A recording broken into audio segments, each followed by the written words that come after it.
అంటే ఇప్పుడు ఈ మధ్య మొత్తం రిసార్ట్‌లు అవుతున్నాయి గదా! సో, అంటే ఈ కన్వెన్షన్‌కి అదేవిధంగా ఈ రిసార్ట్‌కి అంటే డిఫరెన్స్ ఏమైనా ఉంటదా? డెఫినెట్‌గా ఉంటుంది సార్. So, okay. కన్వెన్షన్స్‌లో వచ్చి ఓన్లీ వెడ్డింగ్స్ కంఫర్టబుల్‌గా ఉంటది. ఓకే. Huge gathering. అవును. మనం 1000 అబోవ్ గ్యాదరింగ్ అన్నప్పుడు ఖచ్చితంగా కన్వెన్షన్స్‌కి వెళ్ళిపోవాలి. అవును. అది కాకుండా పెద్ద స్టేజెస్. హ్మ్. దాంట్లోనే సెంట్రల్ ఏసీ ఇట్లా హ్మ్. గ్యాదరింగ్స్ అబోవ్ ఎక్కువ గ్యాదరింగ్ ఉన్నప్పుడు హ్మ్. మనకు వన్ డే ఈవెంట్ ఉన్నప్పుడు కన్వెన్షన్స్‌కి వెళ్ళిపోవాలి. ఓకే. ఈ రిసార్ట్స్ అన్నప్పుడు ఏముంటదంటే లిమిటెడ్ గ్యాదరింగ్. ఓకే. లిమిటెడ్ గ్యాదరింగ్‌లో ఇక్కడ మనకి రూమ్స్ అనేది ఉంటాయి. హ్మ్. Main more number of rooms ఉంటాయి.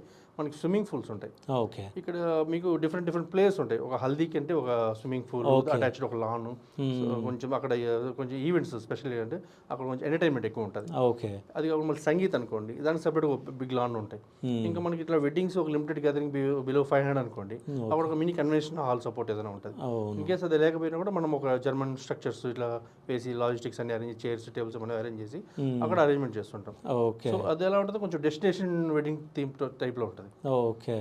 కన్వెన్షన్స్ అనేది ఇది కొంచెం పెద్ద కన్వెన్షన్స్ అన్నప్పుడు మీకు లావిష్నెస్, ఆ పెద్ద స్టేజెస్ ఇలా హ్మ్. ఉంటది. సో, అంటే ఇప్పుడు మొత్తం రిసార్ట్‌లలోనే అయిపోతున్నాయి. నిజం ఆల్మోస్ట్ చెప్పాలంటే. రిసార్ట్ ఎక్కువ జరుగుతున్నాయి సార్. ఓకే. అంటే ఎందుకంటే డెస్టినేషన్ వెడ్డింగ్ అన్నప్పుడు ఇదివరకు మనం బయట వెళ్ళాలి. అవును. సో, గోవా, అవును. చెన్నై అటు అవును. కొంచెం జైపూర్ అటు వెళ్ళాలి. అవును. ఇప్పుడు మనకి హైదరాబాద్ ఔటర్‌లోనే ఆల్మోస్ట్ వాటికి మించిన స ప్రాపర్టీస్ ఉన్నాయి. హ్మ్. ఏ ప్రాపర్టీ వెళ్ళినా కూడా చాలా లావిష్‌గా కొడుతున్నారు. ఓకే. అంత మంచిగా. సో, హ్మ్. ఇక ఈ ప్రాపర్టీ చూసినప్పుడు వాళ్ళకే అర్థమైపోతుంది. పైగా చాలా పీస్‌ఫుల్‌గా ఉంటది. హ్మ్. వన్స్ మనము ఆ ప్రాపర్టీకి వెళ్ళిపోయామంటే ప్రపంచానికి సంబంధం లేకుండా చాలా లావిష్‌గా పీస్‌ఫుల్‌గా ప్రతి ఈవెంట్ ప్రశాంతంగా ఇంకోటేమంటే మనకి ప్రైవేట్ స్పేస్ అది. అవును. వన్స్ మనం ఆ వెన్యూ తీసుకున్నామంటే మనం తప్ప ఔటర్స్ అలౌడ్ ఉండదు. అవును.